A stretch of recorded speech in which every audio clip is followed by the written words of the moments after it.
Olá a todos, sejam bem-vindos. Vamos iniciar hoje nossa aula sobre acidentes por aranhas, o manejo com o paciente. Meu nome é Fabiola, eu sou médica do Centro de Informações e Assistências Toxicológicas do Estado de Santa Catarina. O objetivo da aula é falar sobre o araneísmo, que significa ação do veneno sobre ser humano ou inseto. Então, araneísmo é a intoxicação, como se fosse pelo veneno da aranha, assim como o escorpionismo é pelo veneno do escorpião. Então, usamos esse termo de araneísmo. As informações passadas aqui hoje são baseadas nos protocolos de atendimento do Centro de Informação e Assistência Toxicológica de Santa Catarina, localizado na Universidade Federal de Santa Catarina, dentro do Hospital Universitário, que trabalha com auxílio ao diagnóstico, tratamento e acompanhamento de lesões por animais peçonhentos e intoxicações. Procuramos sempre trabalhar com medicina baseada em evidências, apesar de que quando se trata de animais peçonhentos, vocês vão perceber que nem sempre tudo está muito esclarecido, a literatura não é muito ampla por se tratar de um assunto muitas vezes regionalizado, então é mais difícil de encontrar publicações. Existem mais de 30 mil espécies relatadas de aranha, alguns autores definem até mais de 100 mil. Quase a totalidade delas são consideradas peçonhentas, o que significa que elas têm quelíceras que são capazes de inocular o veneno. Existem os animais que são somente venenosos, ou seja, eles possuem o veneno, mas não têm um aparelho que consiga inocular o veneno. Quando eles conseguem, são considerados peçonhentos, que é o caso de praticamente todas as aranhas. Porém, segundo a Organização Mundial de Saúde, no mundo inteiro só existem 4 gêneros que têm capacidade de causar um envenenamento mais grave no ser humano, que são as aranhas de importância médica, que a gente chama. Aqui no Brasil nós temos 3 desses gêneros, que é Loxosceles, Afoneutra e Latrodectus, que é a viúva negra. Que no estado de Santa Catarina, que é o que vamos focar hoje, só temos acidentes com Loxosceles e Foneutra em sua maioria. Conhecer um pouquinho sobre elas. Para tratar um acidente por animal peçonhento, é importante que a gente saiba reconhecer que isso é um acidente por animal peçonhento e diferenciar se é de importância médica ou não. Então, por isso que precisamos dessa introdução sobre cada um deles. A Foneutra é conhecida popularmente como a aranha armadeira ou aranha das bananeiras. Ela é uma aranha agressiva, rápida, costuma dar saltos. Então o paciente muitas vezes chega com a história de que não viu um animal, mas um bicho pulou na sua mão e picou. Ou pulou na sua perna e picou enquanto estava numa área de bananeiras, de plantações. Ela tem um habitat, assim, muitas vezes peridomiciliares ou até mesmo domiciliares, em residências que são mais próximas a alguma mata. Se abrigam em tocas, buracos, troncos de bananeiras, cascas de árvores. Algumas vezes dentro de sapatos, quando acontecem acidentes, atrás de cortinas, atrás de móveis. Então, tudo isso pode estar presente na história. Ela é uma aranha grande, tem entre 10 e 15 centímetros de envergadura, tá? O corpo é um pouco menor. Ela tem pelos acinzentados, amarronzados e curtos. Então, alguns pacientes vão referir que era uma aranha peluda, outros não vão notar que era peluda, porque os pelinhos são curtinhos mesmo, tá? Então, eles vêm, geralmente, quando não trazem aranha, contando que era uma aranha grande, peluda, que pulou em cima deles.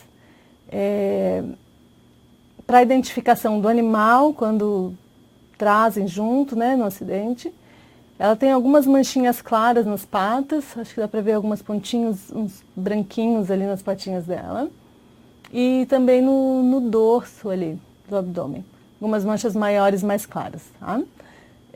E essa identificação aqui pelos olhos, na verdade, é a identificação que a gente usa mais no microscópio. Vocês já podem ter passado pela experiência de quando ligar para o Ciatox, pedir foto, que apareçam os olhos, aqui a gente amplia e consegue ver a disposição dos olhos ali, identificar com mais precisão qual que é, se trata de uma aranha peçonhenta de importância médica ou não.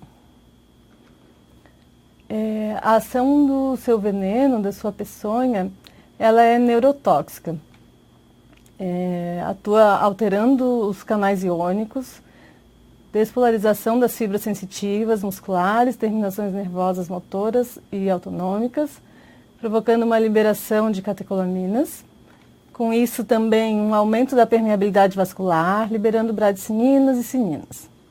Toda essa ação ali nessas terminações nervosas, liberação de catecolaminas, vão ser responsáveis pelo quadro clínico, principalmente local aqui, que é o que a gente mais vai atender. Cerca de 95% dos acidentes por foneutra tratam-se de quadros leves.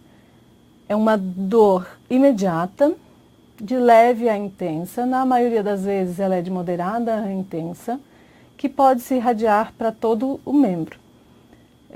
Muitas vezes é possível perceber a marca da picada, como ele é um animal grande, as quelíceras são um pouquinho afastadas uma da outra, então muitas vezes a gente consegue enxergar aqueles 2 pontinhos ali de picada.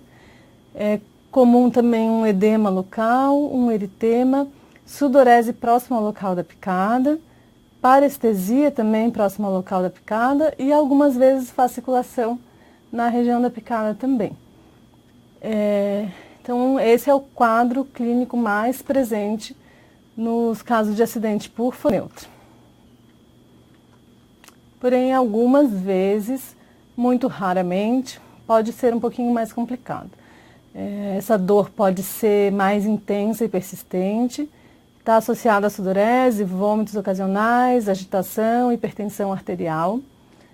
E a gente já consegue classificar esse caso como moderado, um caso que vai precisar de tratamento diferente e um pouco mais de atenção. Que é importante lembrar que a própria dor causada pela picada da aranha pode ter algum desses sintomas pela dor, né? Náusea, cefaleia, pressão um pouquinho aumentada.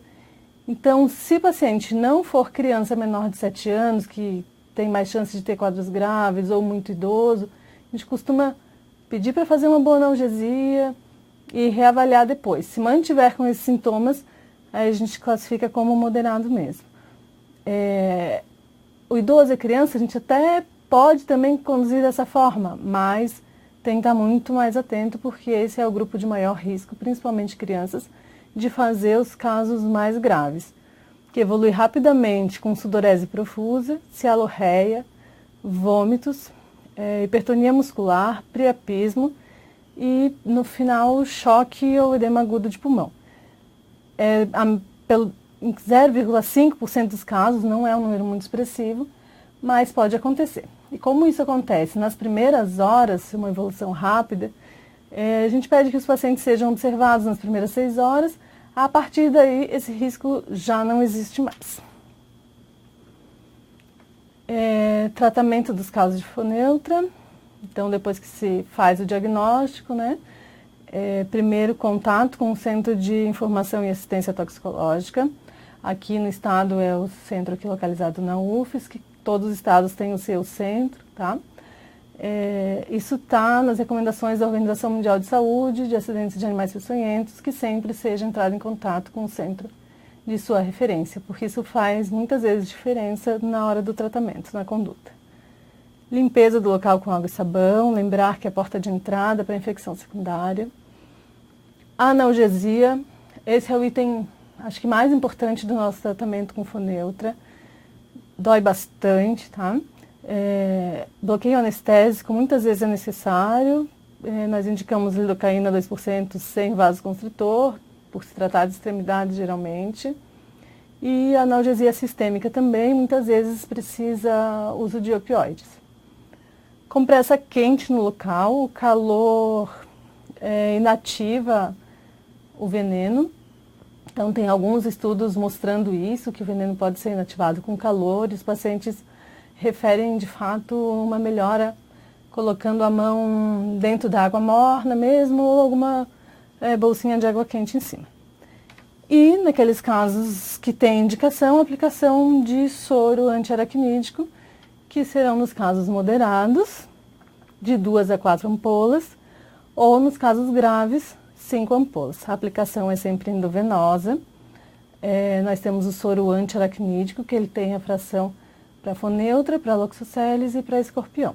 Então, é no mesmo soro Só tem esse que dá para usar na Foneutra.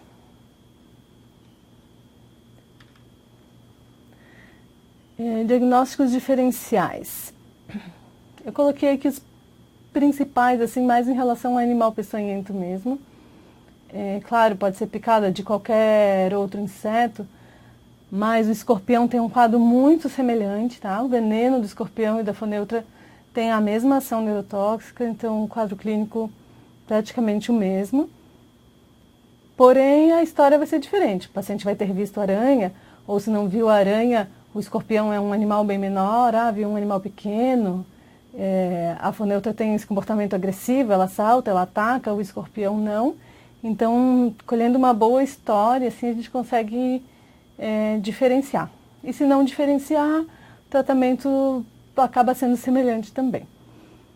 Outras duas aranhas que às vezes confundem é a licosa, que é essa primeira foto ali mais clara. Ela é conhecida como aranha de jardim. Olhando assim, ela tem um aspecto parecido com a Foneutra, mas ela é um pouquinho menor. Tem uma dor também no momento da picada, mas ela é bem menos intensa. Então, o paciente refere dor, mas não é aquela dor com parestesia, com irradiação, com sudorese, como tem na Foneutra, e não há risco de comprometimento sistêmico, tá? Então, ela é uma aranha que não tem importância médica. E a caranguejeira, também eles podem referir como uma aranha grande e peluda, né? Apesar dela ser mais peluda e mais escura. Ela até causa uma dor local intensa no momento da picada, mas que rapidamente é resolvida. Não é uma dor tão persistente assim quanto a da Foneutra e também não tem risco de comprometimento sistêmico. E a nossa segunda aranha, que é a campeã de atendimentos aqui no estado, que é a famosa aranha marrom.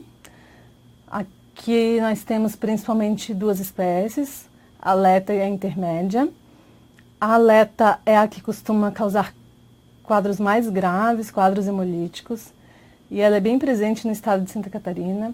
Por isso que vocês vão ver que Santa Catarina às vezes conduz um pouquinho diferente do resto do Brasil, porque é aqui que a gente tem essa espécie que causa o quadro sistêmico mais grave.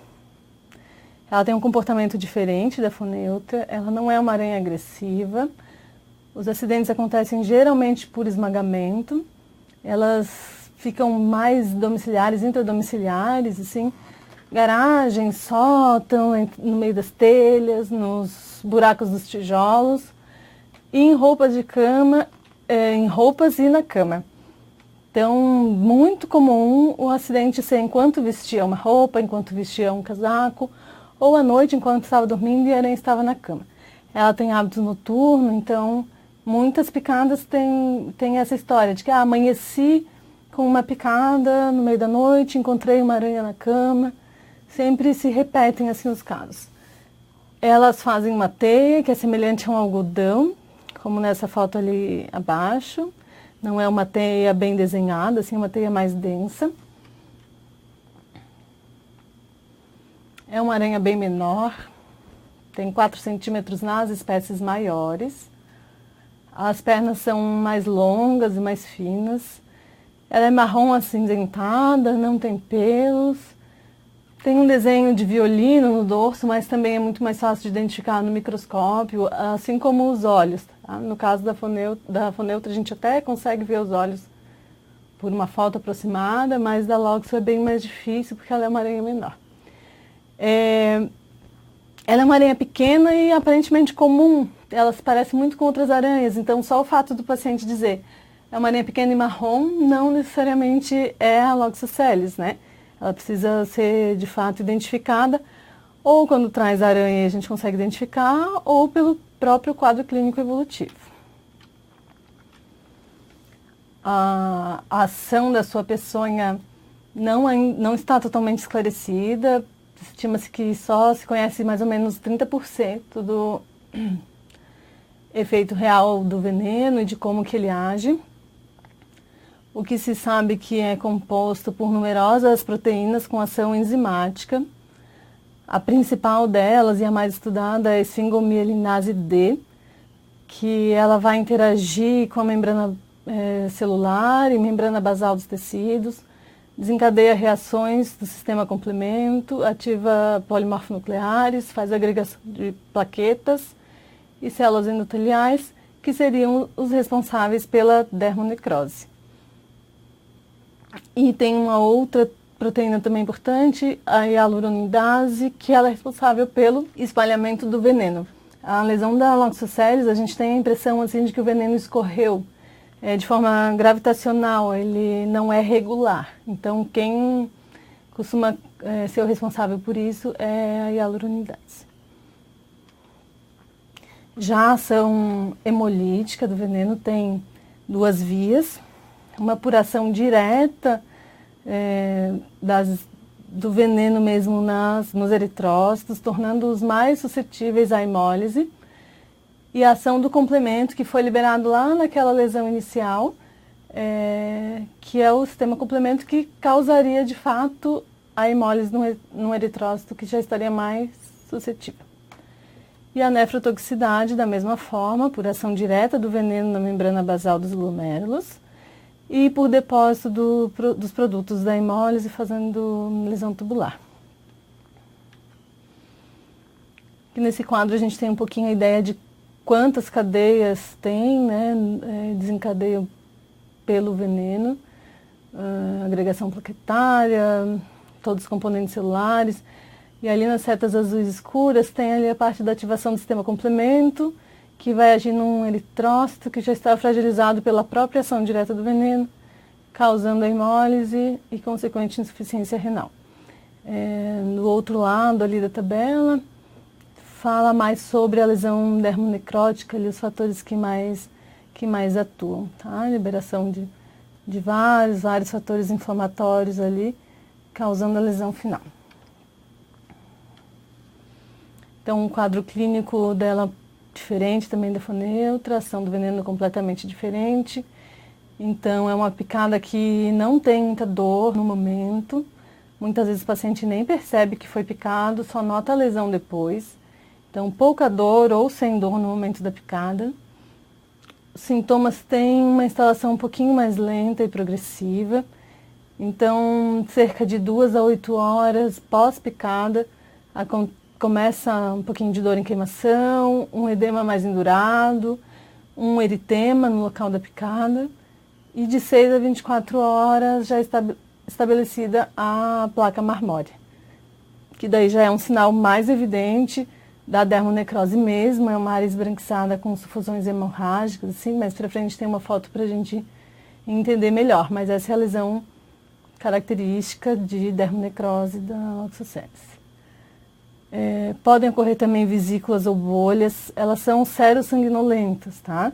Não é bolha purulenta, não é serosa, ela sempre tem um conteúdinho assim, um pouco mais hemático. Bem no local da picada, nas primeiras horas, até pode ter uma pequena pápula assim, um pouquinho mais clara, mas quando forma bolha ou vesícula, ela é de conteúdo serossanguinolento. E não é evolutivo, não quer dizer que depois da lesão vão aparecer as bolhas. Pode aparecer bolhas mais no início, mais ao final das 24 horas, tá? Quadro sistêmico também pode estar presente nos quadros de Loxosceles, independente se seja quadro só de dermonecrose ou quadro hemolítico, o exantema escarlatiforme, picos febris, mal-estar, náusea, vômito, cefaleia, são sinais de que o acidente foi pela aranha Loxosceles. Então, um paciente que chega ao final do dia, refere que foi picado durante a noite, ou que não percebeu, que está com essa manchinha, teve febre, teve rasgo cutâneo, mal-estar, mesmo que a lesão ainda não esteja bem característica, é um paciente que precisa ser monitorado, que tem grande chance de ser uma picada por Loxo. A lesão da Loxosceles a gente tem que olhar, tem que ver muitas vezes. No nosso site tem algumas imagens, quem puder acessar depois, para se familiarizar mesmo com a lesão, porque às vezes falando assim só necrose, placa marmórea, é difícil de visualizar para quem não está habituado e pode confundir com outras lesões, tá? Essa primeira foto ali é 24 horas após a picada, aproximadamente. A gente consegue ver o halo eritematoso, o centro bem mais arroxeado, assim, mais equimótico, no meio algumas pequenas sufusões, parecem até petequias, lesão totalmente irregular, percebam ali o aspecto de que ela escorreu, pontinho da picada ali um pouquinho mais para cima. Ali ao lado já uma lesão com bolha, não necessariamente evolutiva, tá? Mas uma lesão que desenvolveu a bolha é dessa cor, conteúdo serossanguinolento mesmo. Aqui nessa imagem, a placa marmórea, que é uma placa esbranquiçada. Tem um nome de placa, mas ela não é uma lesão elevada, assim, é uma lesão plana e que tem esse aspecto assim arroxeado, permeado com áreas esbranquiçadas, que são as sufusões. Toda essa área ali acometida, tanto essa área esbranquiçada aqui nessas lesões, na primeira lesão, e essa outra área esbranquiçada, são a área que já está ocorrendo a dermonecrose pela ação do veneno, tá? Então aqui é uma lesão com 34 horas de evolução. Então a gente vê assim, é um paciente que foi picado anteontem e eu estou achando que é Loxosceles. Tem que ter uma lesão parecida com essa ou com essas aqui, tá? Depois de um dia de evolução, a gente já tem algo de dermonecrose estabelecido. Diferente de uma lesão inicial. Antes de 6 horas, a gente tem só aquele eritema ali.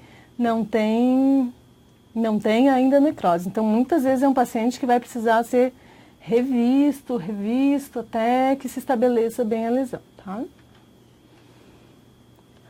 Aqui a evolução da necrose. Primeira imagem ali com 6 dias. Dá até para ver um pouquinho a lesão um pouquinho deprimida, ali onde tem a área de necrose mesmo, bem irregular, bordinha um pouquinho esbranquiçada e o eritema em volta.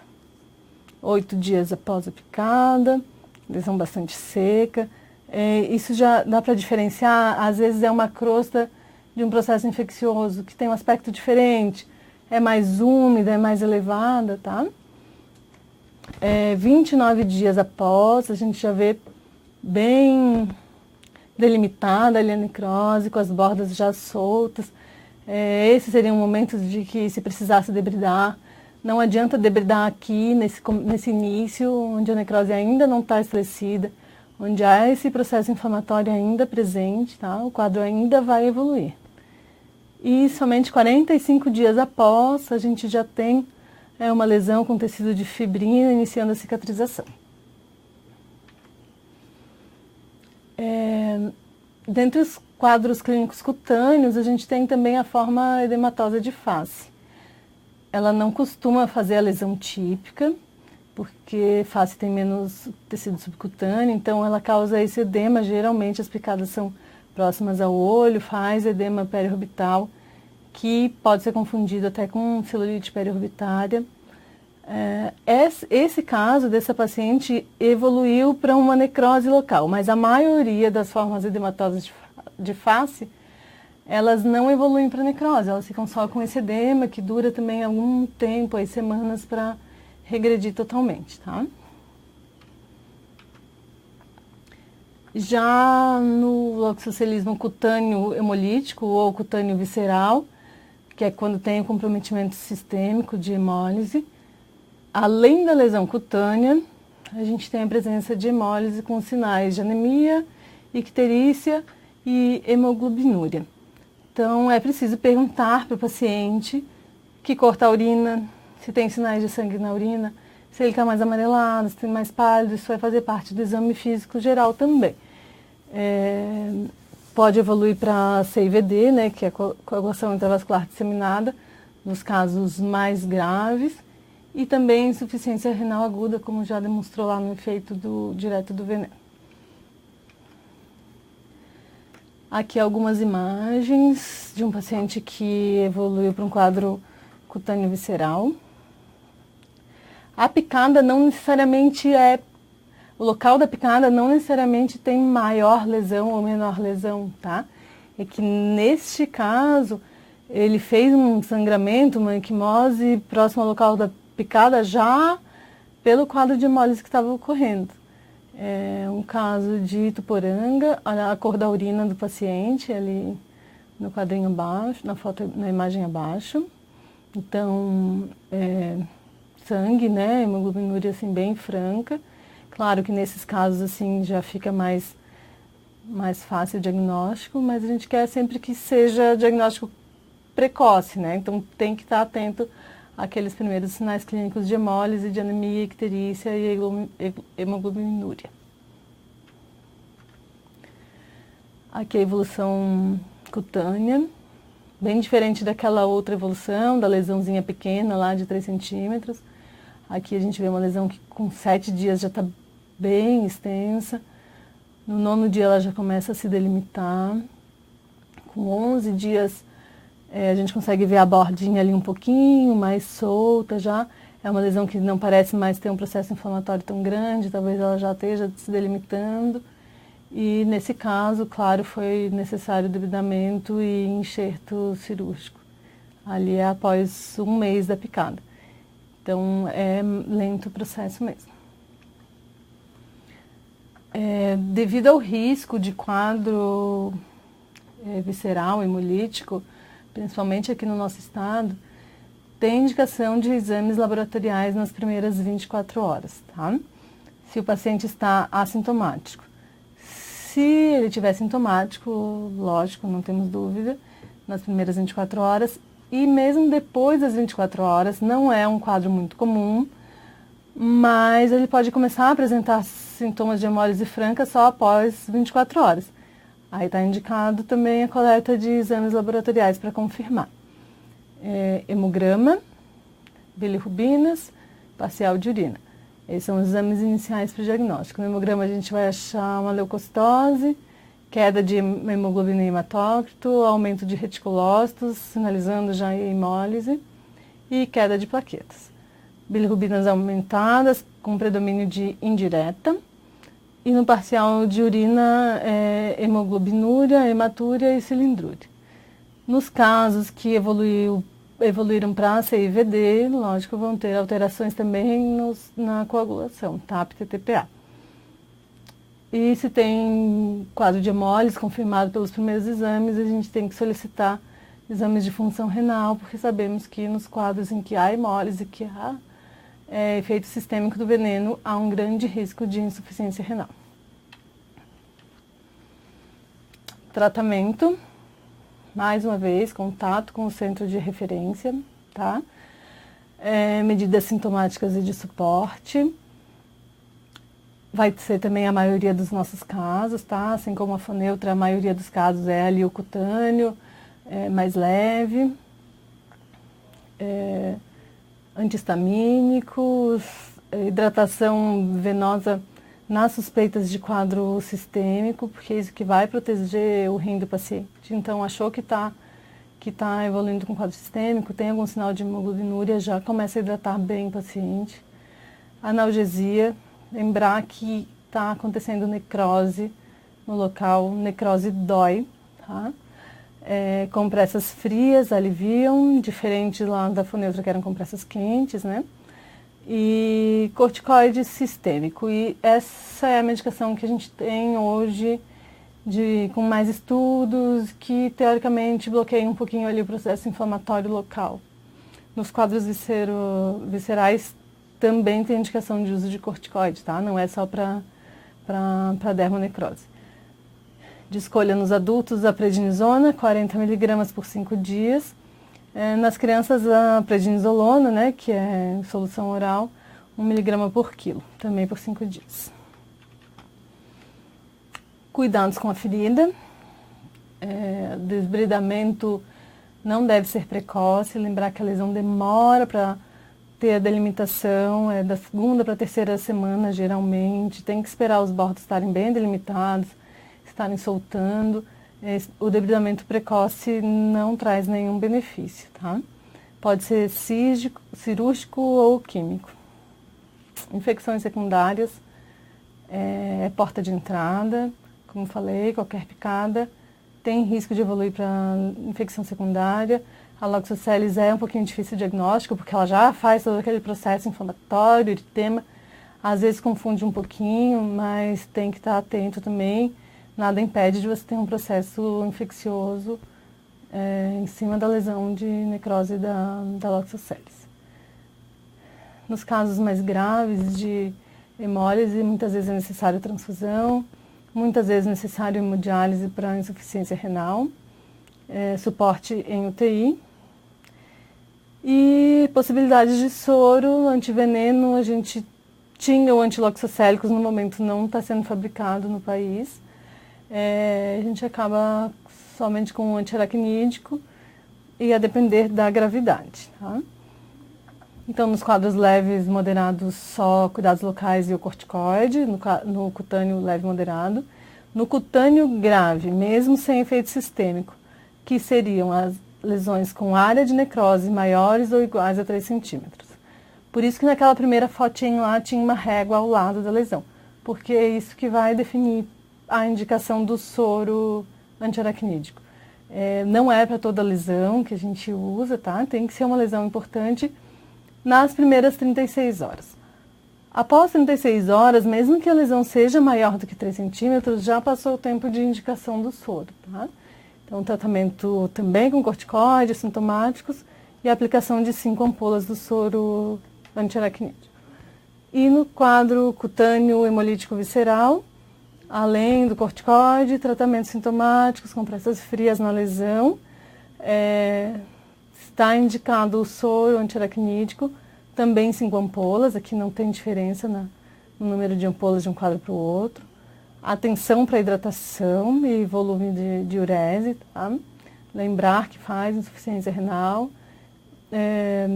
E aí os cuidados, né, diuréticos, transfusões de hemácias, suporte clínico, geralmente em UTI. Quem sabe daqui a um tempo, nas próximas aulas, a gente vai ter mais alguma coisa sobre tratamento. A aplicação da tetraciclina está sendo testada aqui no nosso estado. É um estudo, ensaio clínico randomizado. Os pacientes são selecionados por sorteio. Algumas cidades estão participando, alguns de vocês já devem conhecer o projeto, tá? Quem tiver mais interesse, quiser mais informações, entrar em contato direto com o centro. Ou no nosso site também tem bastante informação. E quando tivermos o resultado, vai ser também acrescentado nas próximas aulas. Diagnósticos diferenciais. Aqui é um pouquinho mais amplo.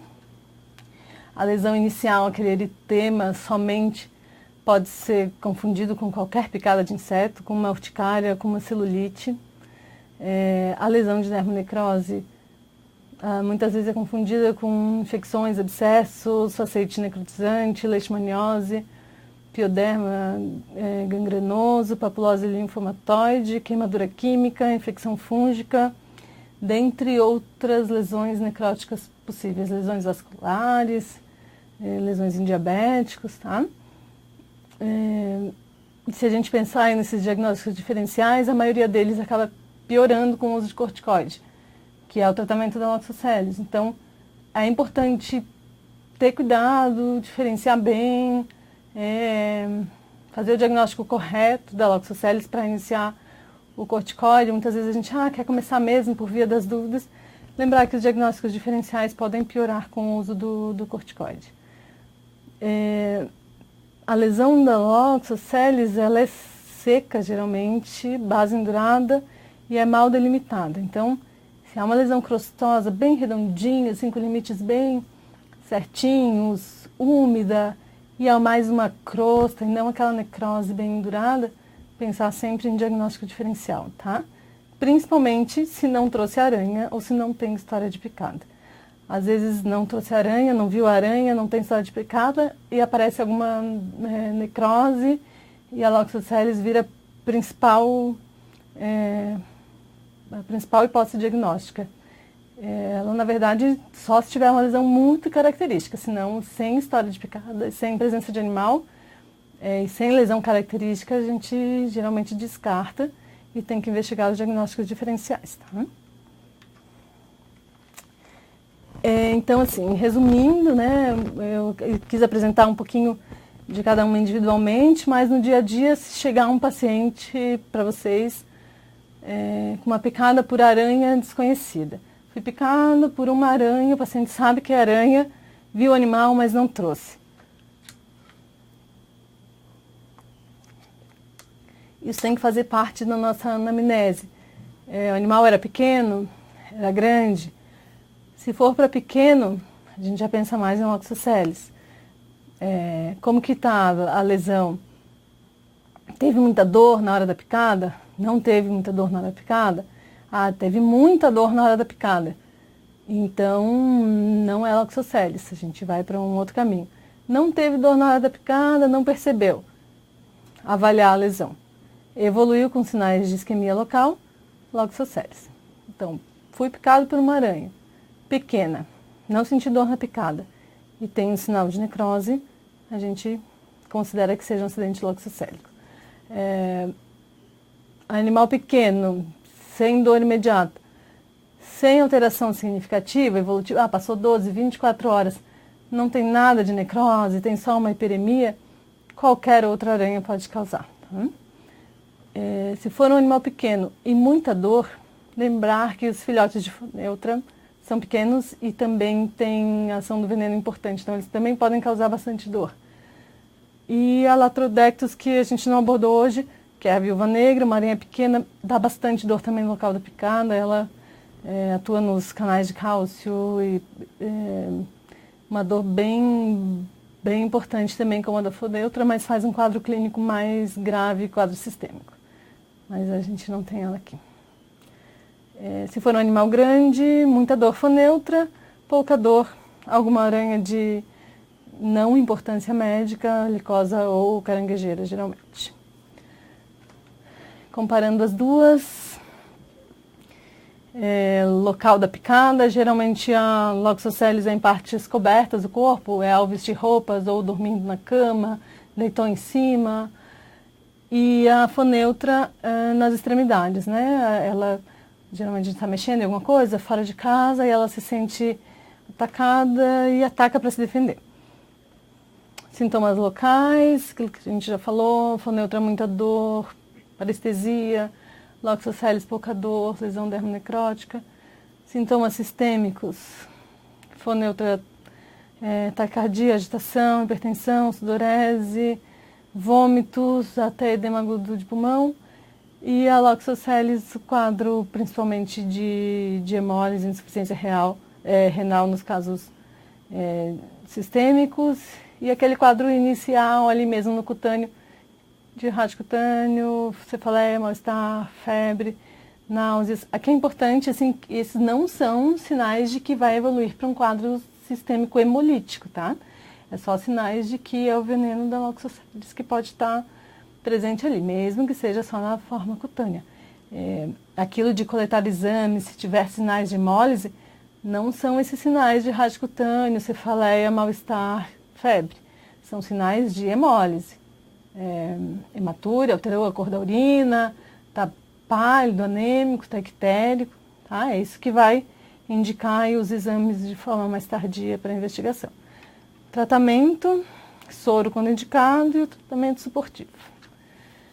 Então, resumindo, para a gente ter um manejo adequado do nosso paciente que sofre de araneísmo, é preciso de um diagnóstico correto, como todas as patologias, né?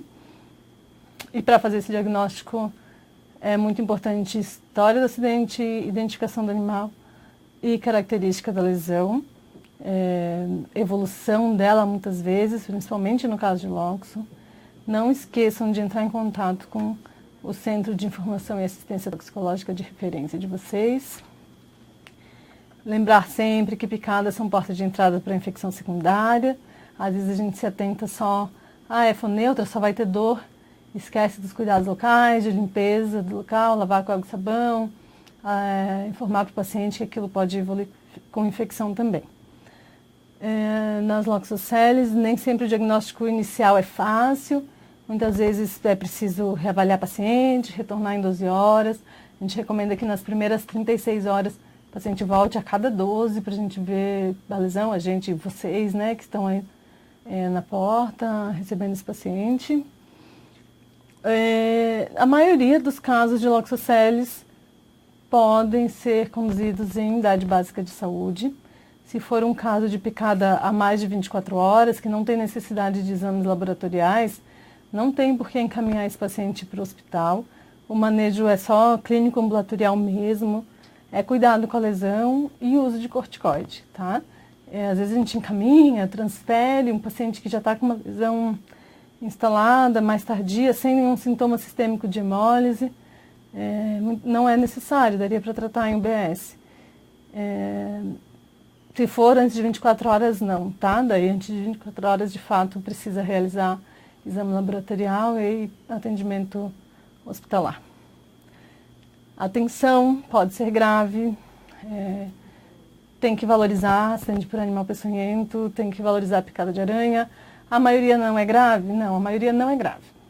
Mas alguns podem ser, e quando eles são graves, são bastante graves, precisam de cuidado intensivo, precisam que seja, que o médico, o enfermeiro, quem está recebendo o paciente, atue de forma rápida. E aqui só um pouquinho sobre a aplicação do soro. Não é sempre que a gente precisa de soro, às vezes, loxoceles tem que usar soro, o efoneutra tem que usar soro, porque elas são venenosas, são perigosas. Não, tem as indicações corretas, tem um número de ampola para cada caso, ele deve ser sempre aplicado por via endovenosa, na presença de médico ou enfermeiro, tá? Porque pode ter reações anafilactóides, e realizar uma medicação prévia 15 minutos antes, que deve conter, são 3 medicações, né? Um corticoide, um anti-H1 e um anti-H2. E era isso. Obrigada. Qualquer outra informação, vocês podem acessar o site ou entrar em contato no telefone do Ciatox. E agora abrimos para perguntas, se vocês tiverem alguma dúvida que possa esclarecer. Obrigada pela atenção. Obrigada pelo convite. É um assunto que é pouco discutido geralmente, né, animais peçonhentos, mas quem está no atendimento no dia a dia sabe que chega muito, né, postos de saúde, cidades mais para o interior, é uma queixa bem frequente. E eu acho importante que nós, profissionais de saúde, tenhamos pelo menos uma noção de identificação, de diferenciar o que pode ser grave, ao menos, ou o que não é. Claro que nem todo mundo vai conseguir identificar com precisão um animal. Para isso existe o Centro de Assistência e Informação Toxicológica para dar esse auxílio, mas pelo menos uma noção de quando ligar, de quando me preocupar, é bem importante ter. Fico feliz que vocês tenham participado dessa conferência de hoje. Esse é o nosso telefone, 0800, tá? E no atendimento a gente tem um número de WhatsApp para envio de imagens também. Então vocês entram em contato e, se for necessário enviar imagens, pode bater foto de animais, de lesão, que a gente ajuda no diagnóstico e na identificação. Mesmo se não tiver acidente, de repente alguém achou alguma aranha, alguma coisa, quer saber se é de importância médica ou não, a gente também faz esse serviço. A gente tem uma equipe de biologia bem treinada para isso. Muito obrigada. Espero que tenham aproveitado. Obrigada pessoal, por estarem conosco. Um ótimo restinho de sexta-feira e até semana que vem. Muito, muito obrigada, até mais. Tchau, tchau.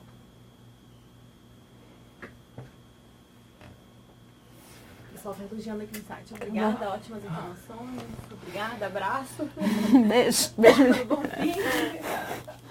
Foi ótimo, deu bastante ponto. Que bom. Deu bastante ponto. Eu imaginei que eles não fossem perguntar tanto, assim, porque como tem imagem, todo mundo sabe, eu fiquei pensando, falar 40 minutos sobre aranhas, eu acho que vai sobrar pouca coisa para perguntar. Não tem muita coisa, né? Eu repeti bastante, assim, para tentar fixar. Espero que... Eu achei que foi ótimo e deu bastante ponto. Porque, assim, quando o pessoal não se interessa, eles nem acessam. Né? E deu bastante, foi bem bom. Até porque foi uma solicitação, né? Deles. Sim. Então, uma demanda que veio, né, dos profissionais. Foi ótimo, muito obrigada. Acabou.